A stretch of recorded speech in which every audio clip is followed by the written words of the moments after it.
दिए ले लो, दिए सुंदर सुंदर दिए ले लो। मैडम दिए ले लो, बहुत ही अच्छे मैडम। नहीं भैया रहने दो, नहीं चाहिए, अब ये ओल्ड फैशन हो गए हैं। मैंने इलेक्ट्रॉनिक दिए खरीदे हैं इस बार दिवाली के लिए। ये कहानी है गरीब नंदू की। नंदू एक कुम्हार था। कुम्हारी का काम उसका पुश्तैनी था। उसका परिवार कई पीढ़ियों से यही काम करता आ रहा था। नंदू ने भी बचपन से ही हाथों में किताबों और कलम की जगह मिट्टी ही पकड़ी थी। बचपन में उसे समझा दिया गया था कि उसे बड़ा होकर कुम्हारी बनना है, इसलिए कभी उसके माता पिता ने उसे स्कूल भी नहीं भेजा। जिस उम्र में बच्चे स्कूल जाते हैं उस उम्र में नंदू अपने पिता के साथ काम पर जाता था। लेकिन बीतते वक्त के साथ अब इसमें ज्यादा कमाई नहीं हो पाती थी। बहुत कम लोग दिए खरीदते थे और जो खरीदते भी थे वो बहुत कम दाम देते थे। ऐसे ही एक दिन दिए ले लो, दिए सुंदर सुंदर दिए ले लो। कैसे दे रहे हो भैया? 50 के 12 हैं जी। इतने महंगे? सही लगाओ, 30 रुपए में दे दो। बहुत महंगाई है मैडम, इतने का तो रंग ही लग जाता है। भैया देने हो तो दो, वरना रहने दो। नहीं नहीं रुकिए मैडम, आप ले जाइए, सुबह से बोनी तक नहीं हुई है, आप ले जाइए। पहले वक्त कुछ और था। दिवाली पर दियों से अच्छी कमाई हो जाती थी, लेकिन बदलते वक्त और बाजारों में चाइनीज आइटम्स के बढ़ते चलन ने नंदू का काम लगभग ठप ही कर दिया था। नंदू ये सब समझता था, इसीलिए वो अपने बेटे को पढ़ाना चाहता था। वो दिन रात मेहनत करता था, लेकिन फिर भी वो अपने बेटे को 2 वक्त का खाना और ढंग के कपड़े तक नहीं दे पाता था। ऐसे में अच्छी पढ़ाई तो दूर की बात थी। बस इसी उधेड़-बुन में नंदू का वक्त निकलता जा रहा था। छोटू, ओ बेटा छोटू, कहाँ है? यहाँ हो पापा। छोटू अपना हाथ बढ़ाता है और नंदू उसके हाथ में जलेबी थमा देता है।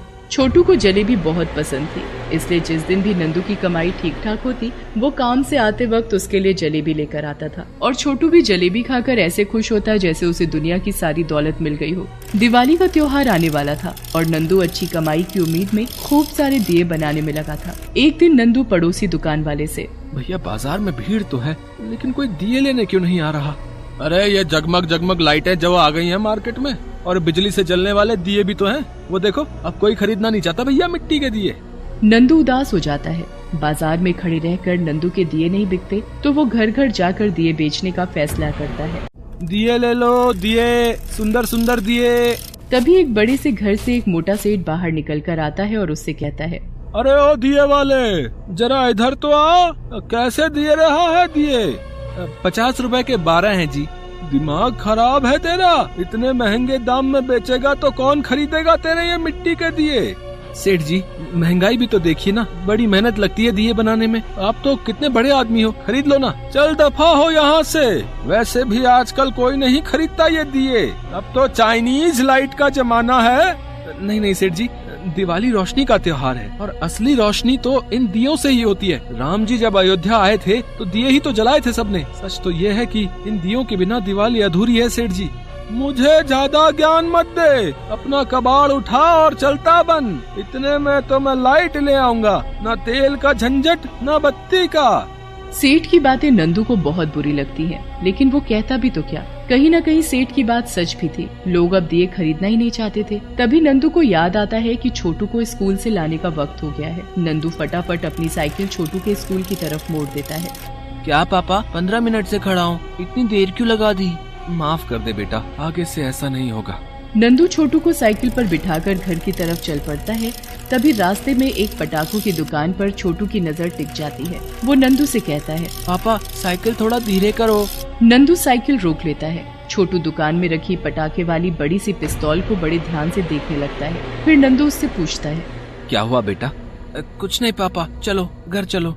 छोटू जानता था कि उसके पापा उसे वो बंदूक नहीं दिला पाएंगे। वो नंदू को दुखी नहीं करना चाहता था, इसलिए वो चुप ही रहा। लेकिन नंदू सब समझ जाता है और मन ही मन छोटू के लिए उस पिस्तौल को खरीदने का मन बना लेता है। उसकी लाख कोशिशों के बावजूद भी उसके दिए नहीं बिकते। एक दिन छोटू नंदू से, क्या हुआ पापा, आजकल आप मेरे लिए जलेबी भी नहीं लाते? नंदू छोटू को अपनी परेशानी बताता है। फिर छोटू उसे दिलासा देते हुए कहता है, कोई बात नहीं पापा, मैं हूँ ना, चलो हम मिलकर इतने सुंदर दिए बनाएंगे कि उनके आगे ये जगमग लाइटें कोई भी नहीं खरीदेगा। आपको पता है पापा, आजकल इंटरनेट पर पुरानी हो चुकी चीजों को नए तरीकों से बनाना सिखाते हैं, जिससे लोग उन्हें बहुत पसंद करने लगते हैं। मैंने अपने दोस्त के पापा के मोबाइल पर देखा था एक दिन, दियों को सजाने के बहुत अच्छे अच्छे तरीके।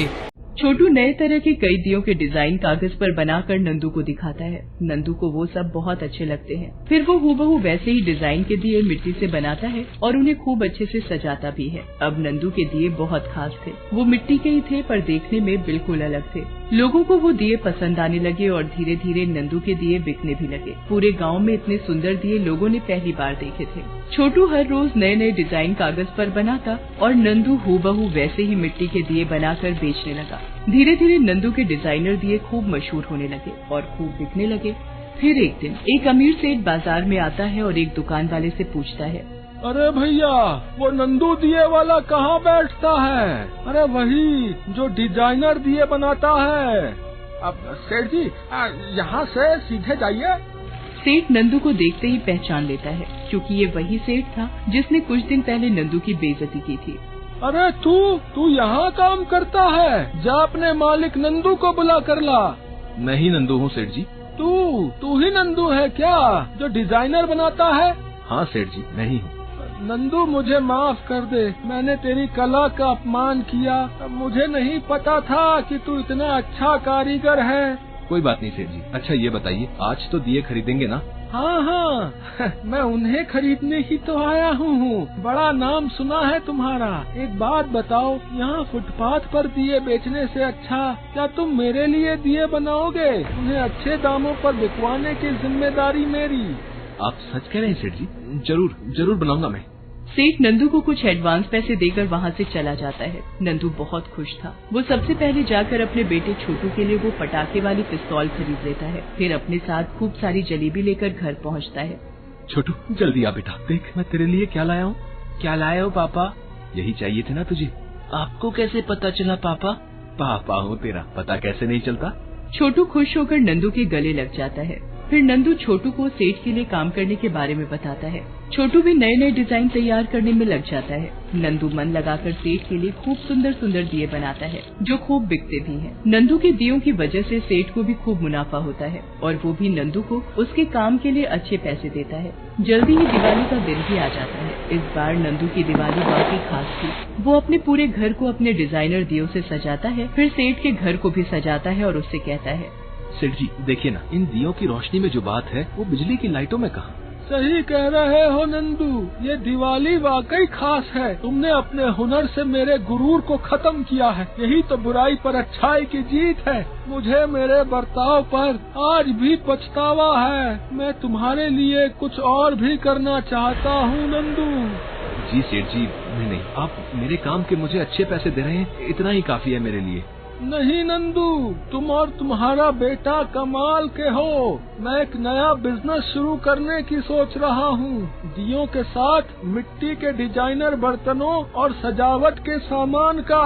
तो क्या तुम उस बिजनेस में भी मेरी मदद करोगे? लेकिन इस बार कारीगर बन के नहीं, बल्कि मेरे पार्टनर बनकर। जी क्या? लेकिन मैं कैसे सेठ जी? तुम कर पाओगे नंदू, मुझे तुम पर और छोटू पर पूरा भरोसा है। नंदू सेठ के बिजनेस में उसका पार्टनर बन जाता है। उसकी कमाई बहुत अच्छी होने लगती है और वो छोटू को खूब पढ़ाता है। छोटू बड़ा होकर ऑनलाइन मार्केट की मदद से नंदू के सामान को ज्यादा से ज्यादा लोगों तक पहुंचाता है। जल्दी ही नंदू का भी नाम शहर के बड़े व्यापारियों में शामिल हो जाता है। नंदू क्योंकि एक कुम्हार परिवार से था, तो वो उनकी मुश्किलें भी अच्छे से जानता था। वो कुम्हारों के लिए एक संस्था की नींव रखता है, जिसमें उन्हें नए तरीके से काम करने की ट्रेनिंग दी जाने लगी। अब नंदू अपनी दरियादिली के लिए भी मशहूर हो गया था। फिर उसने अपने दियों से लोगों के घरों को और समाज सेवा से कई गरीब कुम्हारों के घरों को जो रोशन कर दिया था।